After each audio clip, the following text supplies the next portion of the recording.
लोग मानते हैं कि उनके वो जो तूफ़ान नूह आया था वो जानते हैं, सब जानते हैं, तकरीबन पूरी दुनिया जानती है, तमाम कबाइले के लोग वो सब जानते हैं कि माजी में एक बहुत बड़ा सैलाब आया था, तूफ़ान आया था, और कुछ लोग बच्चे थे वो जो एक सच के रास्ते पर थे, अच्छाई के रास्ते पर थे। तो भाई का सवाल है कि उस बारे में थोड़ी सी वजाहत कर दें। मैं उसके लिए ये कुछ चीज़ें लिखी हुई हैं मैंने। इस्लामी अक़ीदे के मुताबिक कुरान मजीद में हज़रत मोहम्मद सल्लल्लाहु अलैहि वसल्लम पर नाज़िल हुई ये कुरान, ये इस्लाम, ये पूरे मुसलमान जो है मानते हैं, बल्कि गैर जो मज़हब हैं वो भी मानते हैं कि कुरान मजीद अरब में तकरीबन 1450 साल जी पहले नाज़िल हुआ था एक अरबी पर जिसका नाम मोहम्मद सल्लल्लाहु अलैहि वसल्लम था। और ये भी जानते हैं कि इससे पहले सबसे पहले जो कुरान मजीद में ज़िक्र है जिसका तौरात किताब के नाम से, तौरात वैसे बहुत ज़्यादा किताबों का ज़िक्र मौजूद है लेकिन नाम से नहीं, नाम से सिर्फ 3 किताबों का ज़िक्र है, चौथी कुरान है। ये 4 किताबें टोटल हैं जिनका ज़िक्र कुरान में आता है। तौरात हम जानते हैं हज़रत मूसा अलैहि सलाम पर नाज़िल हुई, इंजील जो है वो हज़रत ईसा अलैहि सलाम पर नाज़िल हुई, और दरमियान में एक और किताब ज़बूर वो हज़रत दाऊद अलैहि सलाम पर नाज़िल हुई, और कुरान मजीद है वो आखिरी ज़मान हज़रत मोहम्मद सल्लल्लाहु अलैहि वसल्लम आखिरी अवतार उसके ऊपर नाज़िल हुई। तो ये सब जानते हैं और ये भी मानते हैं कि ये तमाम मज़हब जो हैं ये इब्राहिमी मज़हब हैं, जबकि हिंदू लोग इब्राहिमी मज़हब को बिल्कुल नहीं मानते। आइए इनका जायज़ा लेते हैं।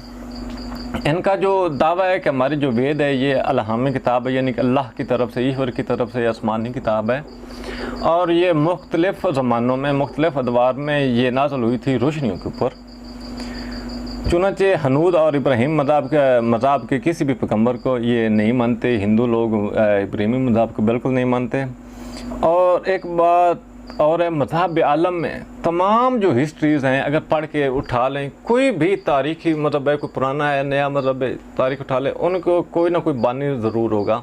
जिस तरह बुद्ध मज़हब में एक बहुत ज़्यादा आला शख्सियत अपने ज़माने में थी, बहुत ही आला और अजीम शख्सियत जिसका नाम गौतम सिद्धार्थ था, गौतम बुद्ध के नाम से जाना जाता है।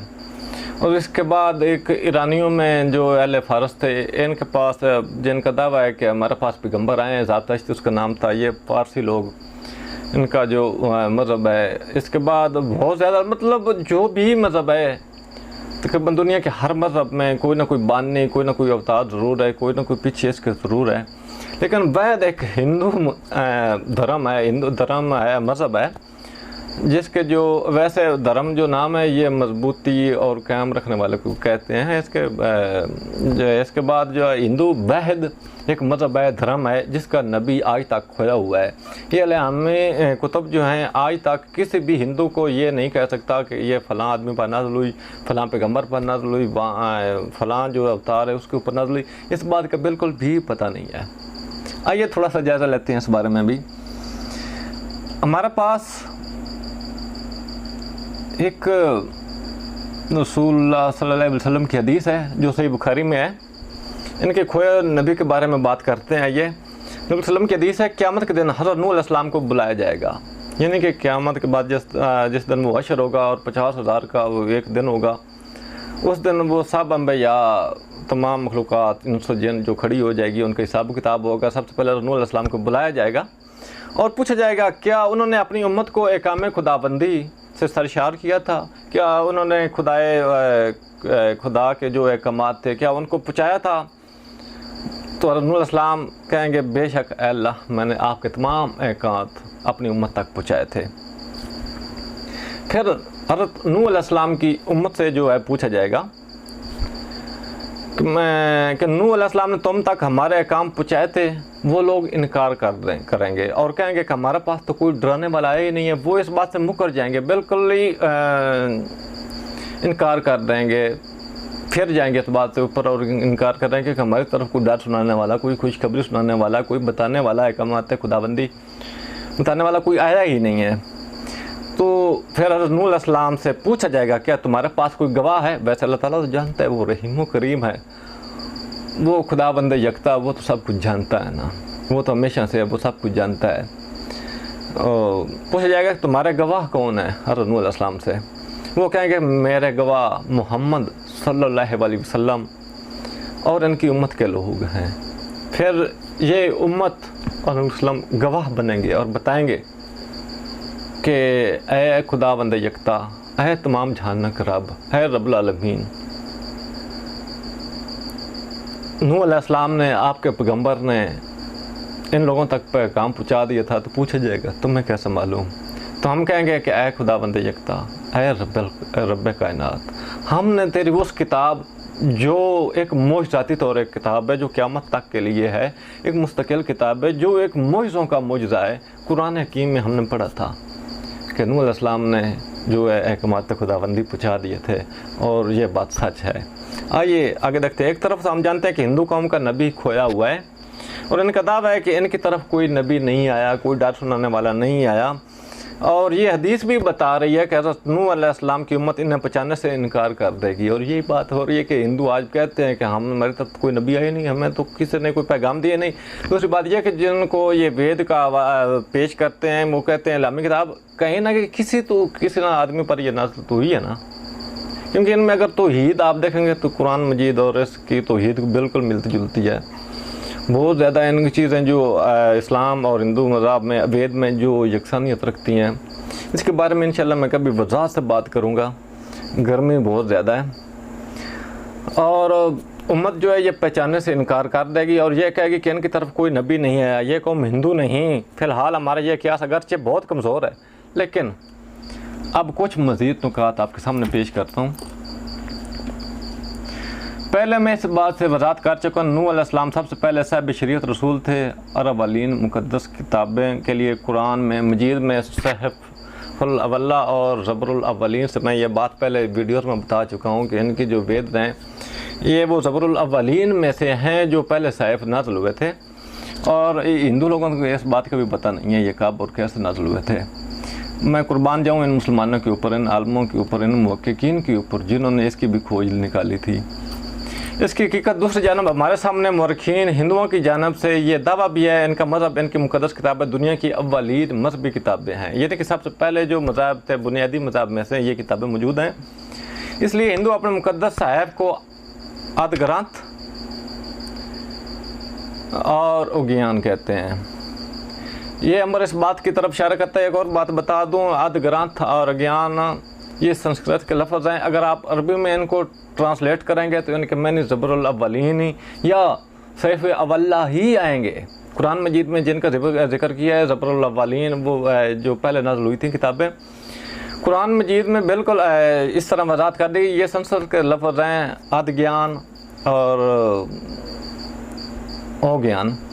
चलिए आइए देखते हैं। मशहूर आलम मुहक्किकीन डॉक्टर हमीदुल्लाह जो ज़बरुल अव्वलीन के हवाले से कुरान की तरफ इशारा करते हुए कहते हैं कि तूफ़ान नूह की बात करते हैं, उसमें से उन्होंने इस बात की वज़ाहत की है। तूफ़ान नूह और हिंदू लोगों के दरमियान में इनकी किताबें इस बारे में क्या कहती हैं। दुनिया में एक अजीम तूफ़ान या सैलाब आने और इसमें एक फरसादा खुदा के ज़रिए नेक लोगों को कश्ती में सवार होकर बच जाना, ये वाक़या दुनिया भर में किसी न किसी शक्ल में पाया जाता है। जावा, मलेशिया, इंडोनेशिया और दीगर मलक के लोगों ने अपनी दास्तानों में, लोक दास्तानों में ये ज़बानें याद किया हुआ है। इनमें अगरचे थोड़ा सा इख्तलाफ है, लेकिन अगर इनकी पूरी तहकीक और वज़ाहत कर ली जाए तो इनका जो रिज़ल्ट है, इनका जो मफ़हूम है, वो एक ही बात पे आता है। हिंदू धर्म में इस वाक़या को जलप्रलय और मनु के नाम से बयान किया गया। मनु यानी कि नूह अलैहिस्सलाम, जलप्रलय यानी कि वो सैलाब, अजीम एक तूफ़ान सैलाब को कहते हैं। मनु के बारे में हम पढ़ रहे हैं कि हिंदुओं के नज़दीक एक हस्ती को कहा जाता है, मनु को, जिस नस्ल जारी हुई। पुराणों में जिन मनु का जिक्र है इनमें से एक मनु का नाम तीसिया है। पुराण, वेद और दूसरी किताबों में जिस मनु का जिक्र है वो मनु गलबन हज़रत नूह अलैहिस्सलाम है। आइए देखते हैं। हज़रत नूह अलैहिस्सलाम और मनु के बेटों के मतलब ये मासलत भी काबिल गौर है। मैं एक अंजील के अपना किताब प्रदेश के बारे में मैं एक चीज़ लेकर आया हूँ। उसके मुताबिक हज़रत नूह अलैहिस्सलाम के बेटे कारीगर थे, यानी कि वो कारीगर थे लकड़ियों के, ये चीज़ें फर्नीचर जो है वो बनाया करते थे। इस तरह की कश्तियाँ बनाया गया, छोटी छोटी जो है टेबल वगैरह, बैठने की जगह, यानी कि जो चीज़ें ज़रूरत की होती थी वो बनाया करते थे। जिन्होंने ऐसा बुर्ज बनाने का इरादा किया था कि जो आसमान तक पहुंच जाए। आसमान के वैसे तो नहीं पहुंचेगा, पानी के ज़रिए पहुंचेगा, या तो हवा के में उड़ कर जहाज़ की तरह जाएगा। और यही बात वेद ऋषि मनु के बेटों के बारे में हमें ऋग्वेद में मिलती है कि मनु के बेटे रघु बेहतरीन कारीगर थे, यानी कि वो भी जो है लकड़ी का काम इस तरह का करते थे। इस तरह नूह अलैहिस्सलाम के मुतालिक लिखा है कि उन्होंने अपने एक बेटे को आग कर दिया था, यानी कि एक बेटे को निकाल दिया था कि वो इस्लाम के ऊपर नहीं आया था, वो खुदाबंद यकता की जो इबादत में नहीं आया था, उसने एकमात्र खुदाबंदी से इनकार कर दिया था।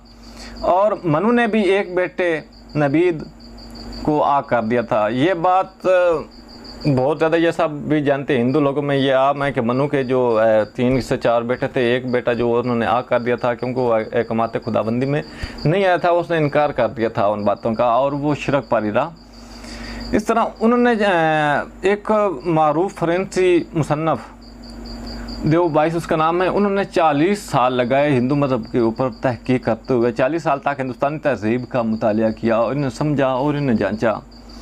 हिंदू रस्म और रिवाज पर सबसे मुस्तनद किताब लिखी उन्होंने। वो अपनी किताब में लिखते हैं कि एक मशहूर शख्सियत जिसका जो कि हिंदुओं के यहाँ बहुत मुक़द्दस है, जिसे वो महान्यू के नाम से जानते हैं, और सैलाब की तबाही से एक कश्ती के ज़रिए बच निकले, जिसमें 7 मशहूर रशी सवार थे। माह हनू 2 लफ्ज़ों में माह और नू। माह के मैंने एक अजीम हस्ती को कहा जाता है, हनू के मैंने गालिबन नूह अलैहिस्सलाम ही हैं। हनू हिंदू जो लोग हैं नूह अलैहिस्सलाम को मनु के नाम से जानते हैं और तूफ़ान नूह के वाक़े को हनूद जल पर लियावन यानी पानी का अजीम सैलाब जल पर ली। वेदों में भी हमें कई मकामात पर कश्ती नूह और तूफ़ान का जिक्र मिलता है। आइए वेदों में हम देखते हैं।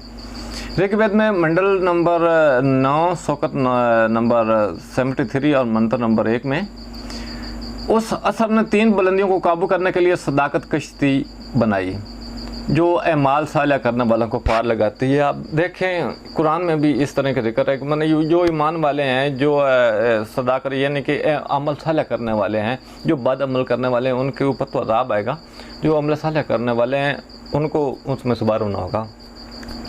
आइए ऋग्वेद का दूसरी मंत्र का मुताला करते हैं। ऋग्वेद मंडल नंबर 10 सोकत नंबर 178 और मंत्र नंबर 2 यानी कि 2 में है कि चूँकि हमने इंदर के लिए तहब पेश किए हैं सो हम इसकी तरफ चढ़ेंगे। इंदर यानी कि अल्लाह ताला का एक सिफाती नाम है हिंदुओं के यहाँ। इसको माना जाता है कि जो पहले मैं एक मंत्र में पहले जो वीडियोस में बता चुका हूँ कि उसको वो एक अकेला है, उसको इंदर भी कहते हैं, उसको अग्नि भी कहते हैं, यानी कि उसके बहुत से नामों से उसे पुकारा जाता है। कश्ती चढ़ेंगे गोया अमन सलामती यानी कि इस्लाम की अमन सलामती वाली कश्ती पे हम चढ़ेंगे, यानी कि इस्लाम के मैंने भी अमन सलामती है, यानी कि इस्लाम की कश्ती पर दूर दूर तक फैले हुए वसी जानों की मान हम दोनों वक्त सलामती में रहेंगे, यानी कि ये बात हो रही है ऋग्वेद में। आइए हम जो मत्स्य पुराण है इनकी जो किताब है इनके बारे में इस्लाम के बारे में थोड़ी सी जांच पड़ताल तहकीक करते हैं। तब भगवान ये बात मत्स्य पुराण अध्याय नंबर 1 श्लोक नंबर 29 ता 35 ये लगातार जो है वह बार है। तब भगवान मनुष्य से यूँ बोले, ठीक है तुमने मुझे अच्छी तरह पहचान लिया। ए ज़मीन के रखवाले, थोड़े अर्से में पहाड़ जंगल और कोनों समेत ज़मीन से भर जाएंगे, ये ज़मीन पानी से भर जाएगी और इसलिए ज़मीन के सरदार तमाम जानदारों की हिफाजत के लिए तमाम देवताओं के ज़रिए इस कश्ती को तामीर किया गया। उसे ए मेरे वफ़ादार बंदे, जितने भी किस्म के जानदार हैं इन सभी बेसहारों को इस कश्ती में चढ़ा कर तुम इन सब की हिफाजत करना। यानी कि ये बात हो रही है कुरान मजीद में कुछ इस तरह जिक्र किया गया कि तमाम जानदारों का एक जोड़ा जो इस कश्ती में सवार कर लिया जाएगा, परिंदों का भी। इस तरह ये बात मत्स्य पुराण जो हिंदुओं की एक हाँ मुक़द्दस किताब मानी जाती है उसमें ये मौजूद है।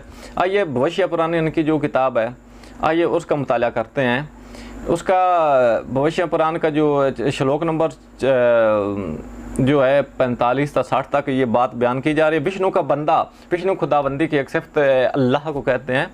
विष्णु का बंदा ध्यान में महव था, वो मगन था अपने ध्यान में। एक बार विष्णु ने उसे ख्वाब में बताया। हम जानते हैं कि ख्वाब भी जो पैगंबरों की वही होती है, अल्लाह की तरफ से वही होती है। ख्वाब में बताया कि ऐ प्यारा नूह सुनो, 7वें दिन हशर बर्पा होगा, यानी कि 7 दिन के बाद जो है ये अजाब जो है वो शुरू होगा। तुम लोगों के साथ कश्ती में फ़ौरन बैठ जाना। ऐ इंदर के भगत, अपनी जान बचाओ, तुम सर बुलंद रहोगे। इस तरह मानकर इस बुजुर्ग हस्ती ने 300 हाथ लंबी 50 हाथ, चौड़ी और 3000 फुट गहरी खूबसूरत कश्ती ईजाद की, जिस तरह हदीस में भी आता है।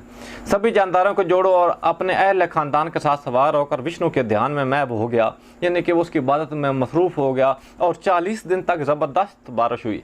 भारतवर्ष पानी से डूब गया और 4 समंदर मिल गए और बेकरार हो गए। नूह अलैहिस्सलाम और अपने अहल ख़ानदान के साथ तूफ़ान ख़त्म होने पर वहाँ रहने लगे, यानी कि हिंदुस्तान में रहने लगे 40 दिन के बाद। इनके बेटे साम, हाम और याकूत, इनकी कुछ रवायात में और याफ्त भी नाम जो है वो मिलता है, लेकिन ज़्यादातर याकूत के नाम से लोग जानते हैं।